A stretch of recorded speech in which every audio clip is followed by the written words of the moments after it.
Olá, Arthur Henrique aqui mais uma vez no canal Conexão Marxista. Dessa vez para apresentar um livro que trata de um sujeito que é um ex-militar que foi preso após um motim, tem como principal base de sustentação a escória aí da sociedade e a partir de uma série de atitudes golpistas faz de tudo para tentar se manter no poder com o executivo acima dos outros poderes da República. E não é o Bolsonaro, é o que veremos após a vinheta.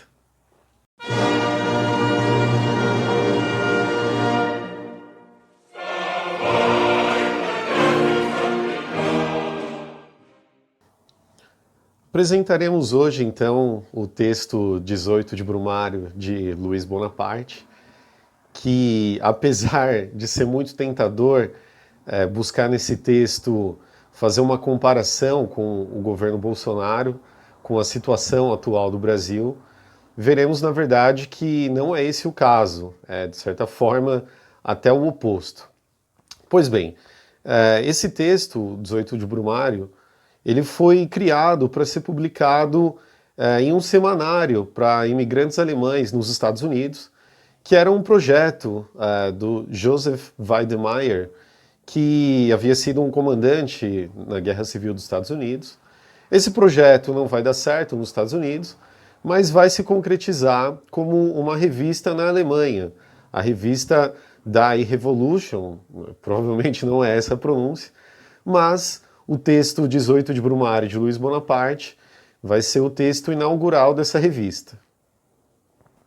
Conforme nos demonstra o Engels, o Marx era completamente atento às questões políticas da França, já que ali era o país em que, abre aspas, a luta de classe sempre foi levada, mais do que qualquer outro lugar, ao seu termo decisivo, onde também a luta do proletariado, cada vez mais vigoroso contra a burguesia dominante, reveste-se de forma aguda. O texto do 18 de Brumário, de Luiz Bonaparte, ele é repleto de passagens, de máximas famosas do Marx. Inclusive, o parágrafo que abre esse texto é provavelmente uma das passagens mais conhecidas de Marx, que diz, abre aspas, Hegel observa que todos os grandes fatos e personagens da história universal aparecem duas vezes, mas esqueceu-se de acrescentar a primeira enquanto tragédia e a segunda como farsa. Ou seja, vemos que em Hegel, o que seria a repetição da história, confirmaria ali a grandeza do fato histórico, confirmaria ali, de certa forma, uma teleologia. Enquanto para Marx, nenhum fato histórico se repete de verdade. Lembrando que quando ele fala de farsa, não é apenas a falsificação. Farsa é aquele gênero literário que usava metáforas, usava analogias para fazer críticas às figuras políticas, né?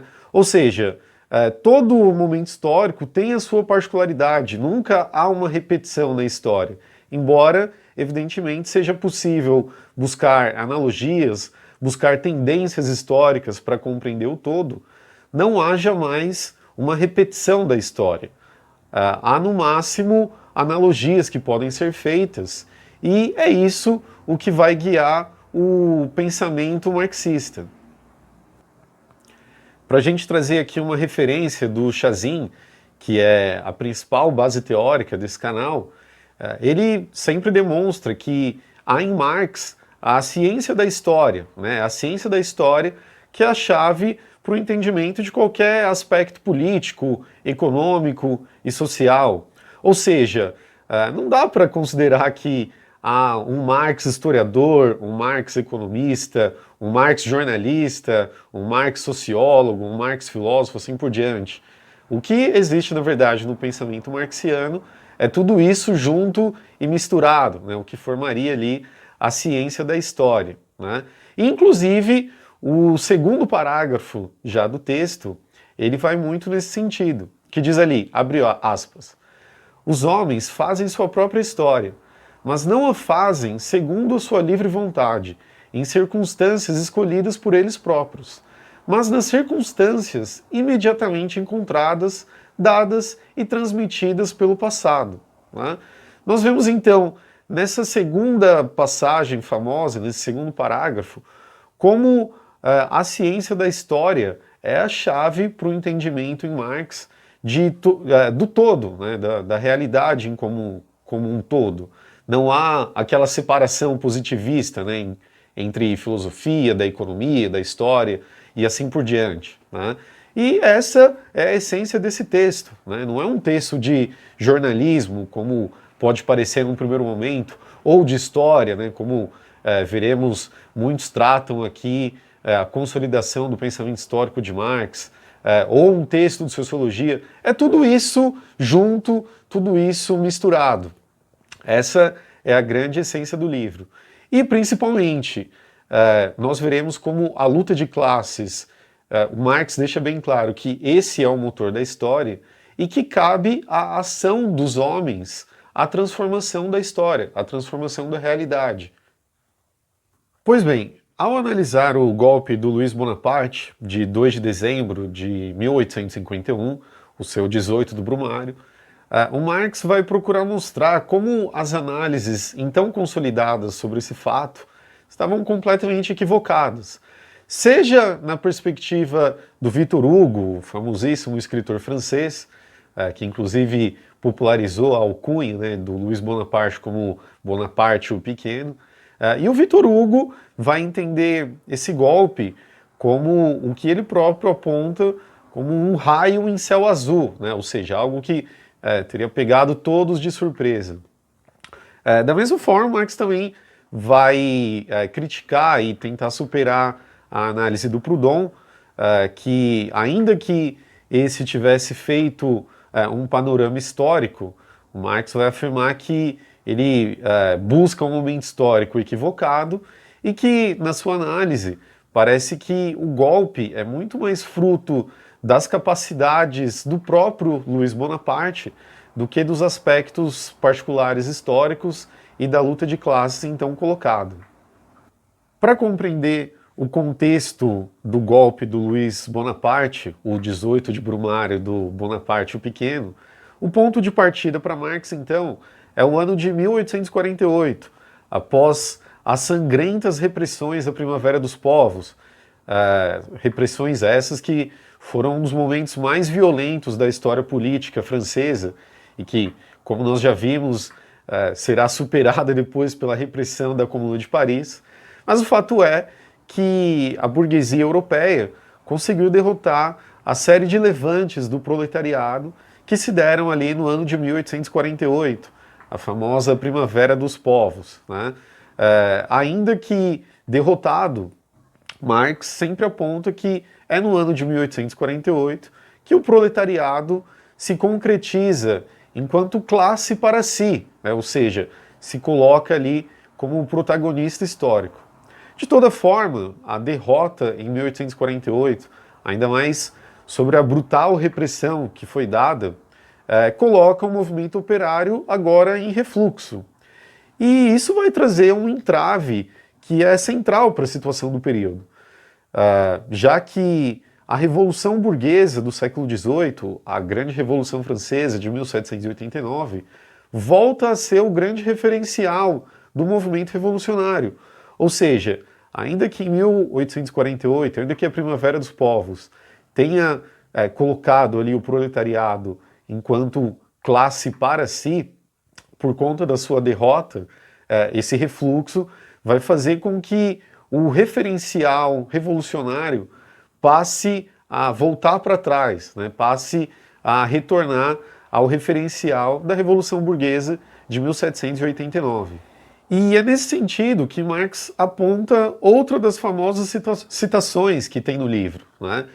Ele diz, abre aspas, a revolução social não pode tirar sua poesia do passado, mas apenas do futuro.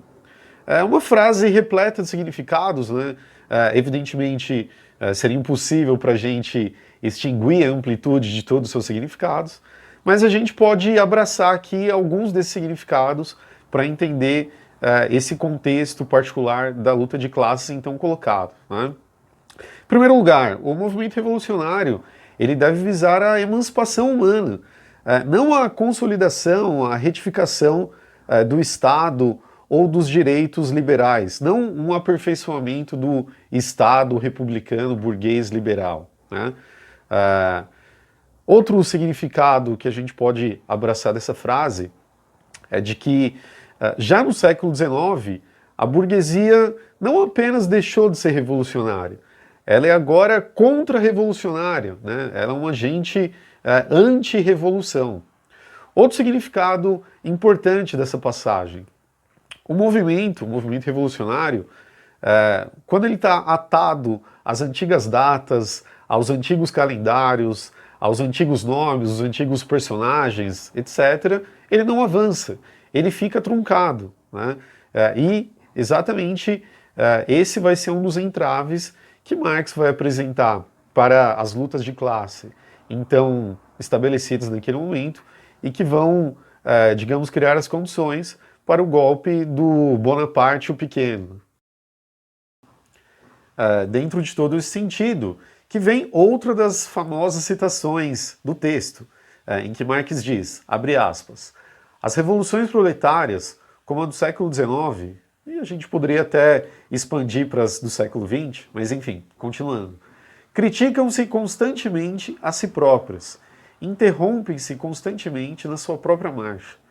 Parece que apenas derrubam o seu adversário para que este tire da terra novas forças e volte a levantar-se mais gigantesco frente a elas. Retrocedem constantemente perante a indeterminada enormidade dos seus próprios fins, até que criam uma situação que torna impossível qualquer retrocesso. Por outro lado, fechando aspas, seguindo na análise do texto, Marx vai demonstrar que as revoluções burguesas que avançaram impetuosamente, principalmente ali no final do século XVIII, elas têm vida curta, né? O que a brutal repressão de 1848 demonstra é que a República Burguesa, então consolidada, significava simplesmente o despotismo da própria burguesia, né? Ainda que para isso se aplicasse ali uma maquiagem, né, de pretensas liberdades, né, de, enfim, pretenso avanço republicano e assim por diante, na verdade, como nós já vimos, por exemplo, no texto da questão judaica, a igualdade, a liberdade propagada ali pela República Liberal é, na verdade, a liberdade da propriedade privada. É isso que se coloca na República Burguesa, então estabelecida, então consolidada. De tal forma que a própria luta por igualdade e liberdade representava, no século XIX, já uma oposição à burguesia, à República Liberal, que era nada mais do que uma ditadura da burguesia, ainda que, de novo, que em determinados momentos e em determinadas condições se aplique ali uma maquiagem, uma roupagem de supostas liberdades individuais. Ou seja, disso tudo se desdobra de que já no século XIX, Marx deixa claro que não havia mais possibilidade de avanço social via Estado. Claro, é evidente que seriam possíveis alguns avanços materiais pontuais, mas um avanço social de fato já não era mais possível via Estado. Ou seja, a luta contra o Estado agora era a luta contra o capital e vice-versa. Ou seja, só era possível de fato intervir no Estado se estivesse dentro de uma lógica, dentro de um projeto de luta contra o capital. E ao mesmo tempo, só era possível lutar contra o capital se da mesma forma estivesse em perspectiva a derrubada do Estado, desse Estado, né, do Estado como um todo, então consolidado. Pois bem, para entender o momento histórico do golpe de Luiz Bonaparte, para entender as lutas de classe então estabelecidas, é importante compreender três setores políticos mais importantes daquele momento, né? Momento que é analisado nesse texto, né, de que enfim, parte da análise no contexto de 1848 até o golpe de dezembro de 1851. É importante notar que em nenhum momento do livro O Marx está preocupado em definir o que é o bonapartismo, em ficar explanando essa categoria, né? Não tem nada disso. O que Marx pretende mostrar, na verdade, é como a luta de classes é o que determina a dinâmica política. E ele vai demonstrar isso a partir das particularidades da luta de classe na França, então estabelecidas.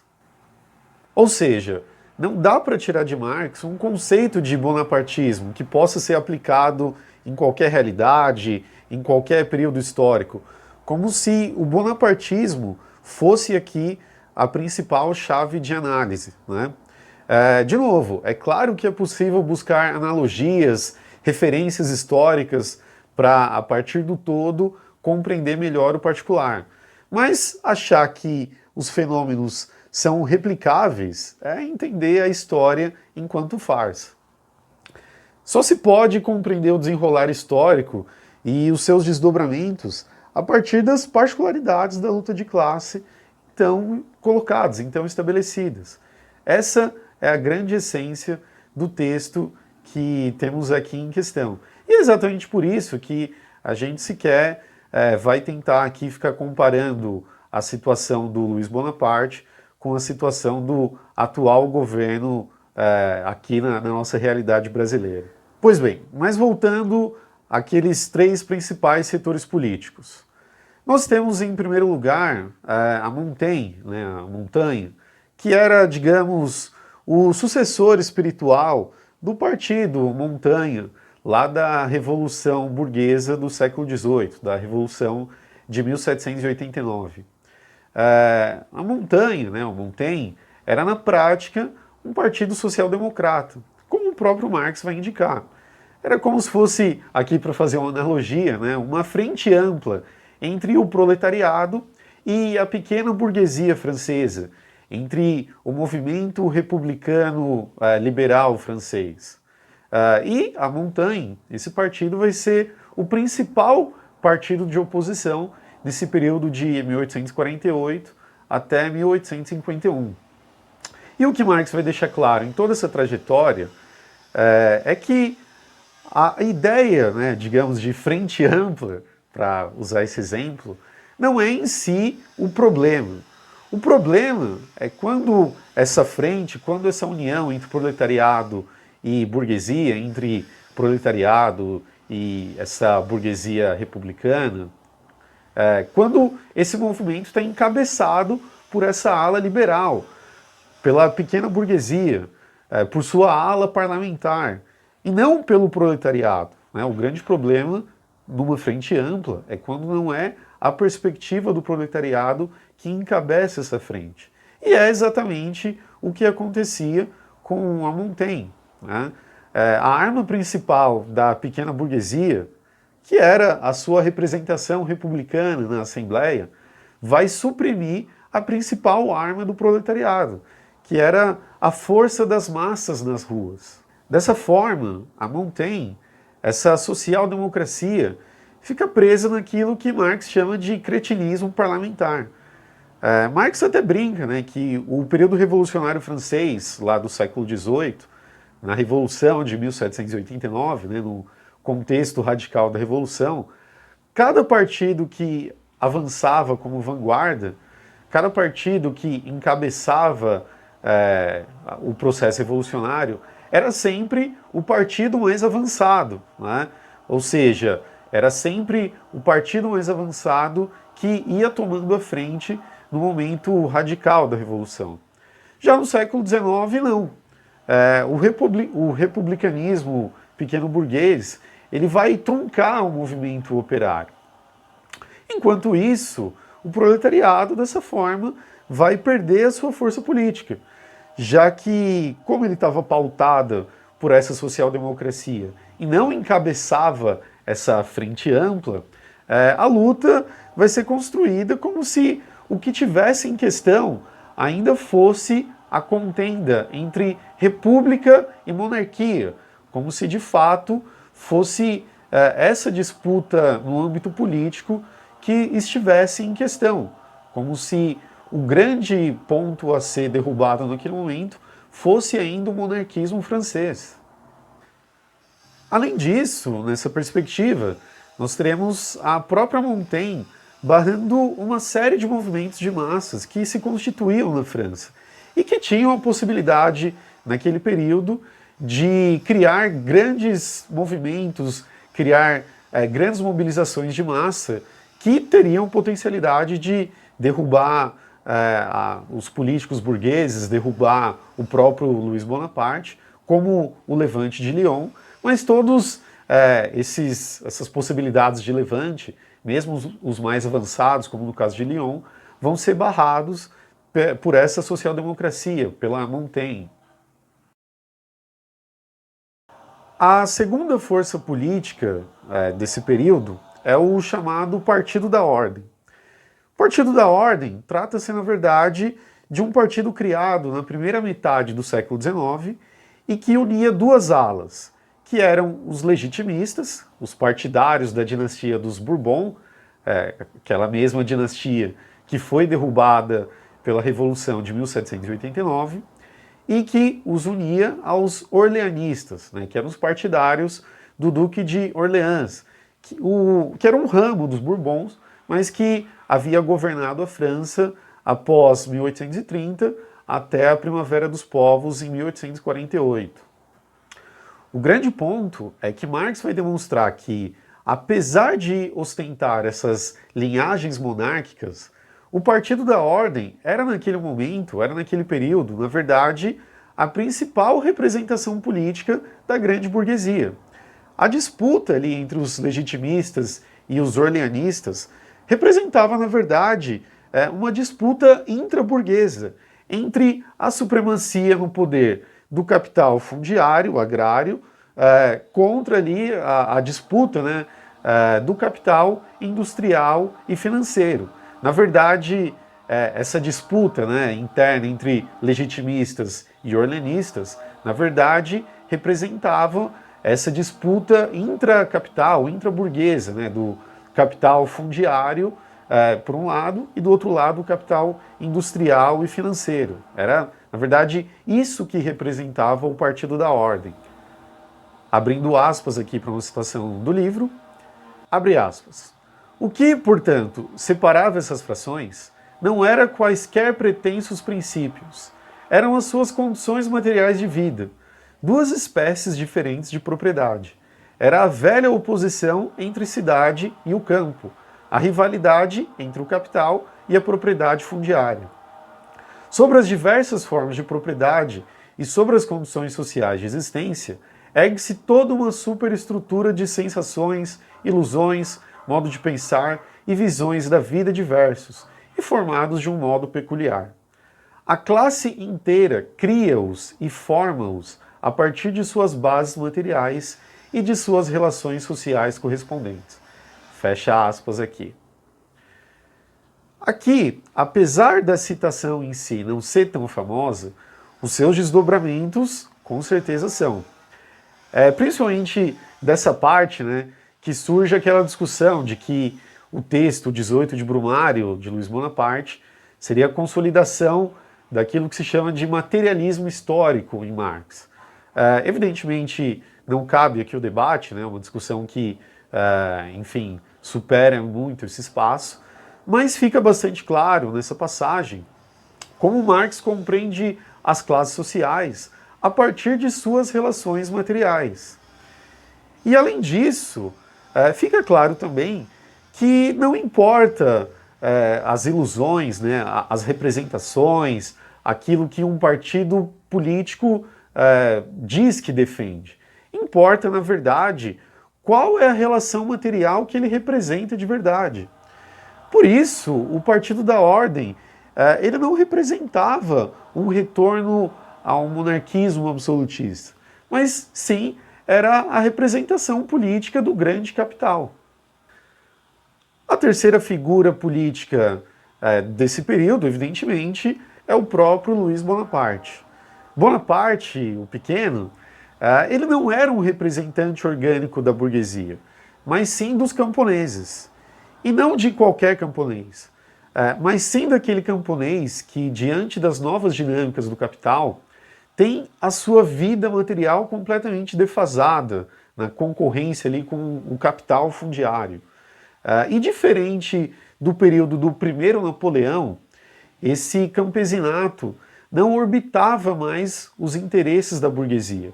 Na verdade, agora os seus interesses estavam em direta oposição aos da burguesia. E por isso, o seu aliado natural deveria ser o proletariado urbano. No entanto, essa era uma classe, esse campesinato era uma classe que não se completava enquanto classe para si, ou seja, não tinha ali consciência de classe. Por isso, era uma classe que não podia representar a si próprios. Eles tinham que ser representados. E é por isso que eles vão escolher a saída da sujeição a um líder forte, né? E por isso eles vão se alinhar ao Napoleão o Pequeno, ao Luiz Bonaparte. Além disso, o Luiz Bonaparte, ele representa também o setor conservador do exército.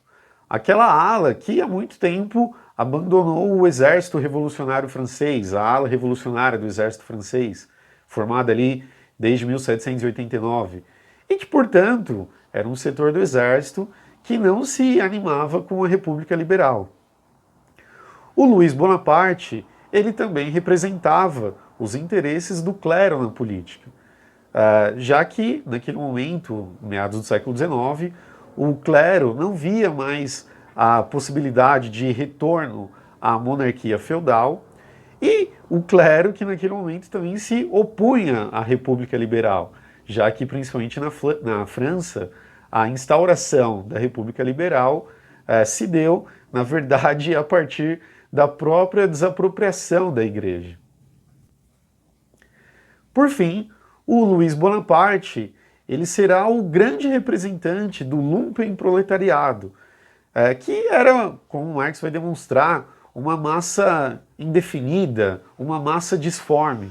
E exatamente por isso, era uma massa que tende muito mais ao conservadorismo, né? Ao contrário do que se possa imaginar num primeiro momento, né? Por ser, enfim, uma massa ali numa condição ainda mais precária, né? Se poderia imaginar que seria a ala mais radical, né?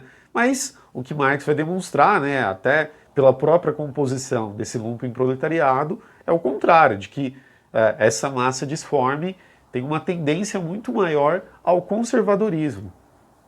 E é representando esses setores e associado ao grande capital que o Luiz Bonaparte vai conduzir ali no 2 de dezembro de 1851 o seu famoso golpe, o seu 18 do Brumário, num caminho que ele percorreu sob um tapete que foi estendido pelo cretinismo parlamentar.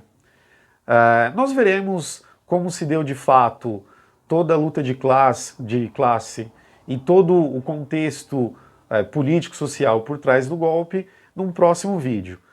Encerramos por aqui com essa apresentação inicial e retornamos num próximo vídeo para analisar particularmente mais os aspectos da luta de classe então colocada.